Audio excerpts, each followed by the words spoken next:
మోక్షే నేను 2 days back Vizag వెళ్ళాం. పనులు పూర్తి చేసుకుని రిటర్న్ వచ్చే టైంలో అది ఎన్నో క్వశ్చన్లు అడుగుతుంది. వాటికి అన్నిటికీ ఆన్సర్ చేసుకుంటూ వచ్చా.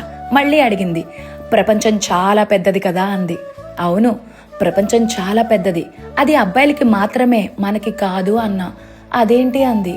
నిజం, అమ్మాయిలకి పుట్టిన ఊరు, పెళ్ళైన తర్వాత అత్తగారు ఊరు, వాళ్ళ ఫ్యామిలీ, మన ఫ్యామిలీ, తనకి పుట్టిన పిల్లలు, ఇలా ఒక చిన్న ప్రపంచాన్ని ఏర్పరచుకొని తనకి నచ్చినా నచ్చకపోయినా అదే ప్రపంచంలో బ్రతుకుతూ ఉంటుంది. ఒకవేళ తన నచ్చిన జీవితం కోసం కాలు తీసి బయట పెట్టిందా, అందరూ వేసిన నిందలకి భయపడి అదే ప్రపంచంలో ఉండిపోతుంది ఆడది. నువ్వు కూడా ఆడపిల్లవే కదా మోక్ష, నువ్వు మాత్రం అలా బ్రతకకూడదు. మీ అమ్మ కోరుకుంటుంది నీకు నచ్చిన జీవితం ఇవ్వాలని. ఎవరో ఏదో అంటారని భయపడిపోతే మా అందరిలాంటి జీవితాలే నీకు కూడా ఉంటాయి. నీకు నచ్చిన జీవితం సంతోషంగా అందరికీ మంచి చేసుకుంటూ హ్యాపీగా బ్రతుకు.